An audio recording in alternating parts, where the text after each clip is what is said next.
Hola, me llamo Cristian y bueno,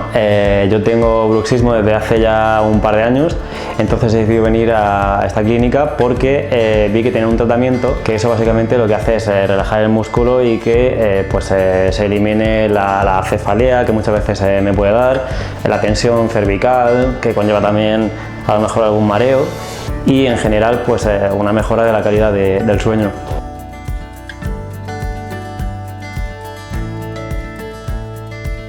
Las indicaciones del doctor Valenzuela han sido en todo momento muy claras, me ha dado mucha tranquilidad y luego también el tratamiento ha sido prácticamente indoloro, son unos pocos pinchazos, pero al final se pasa rápido y no tiene mayor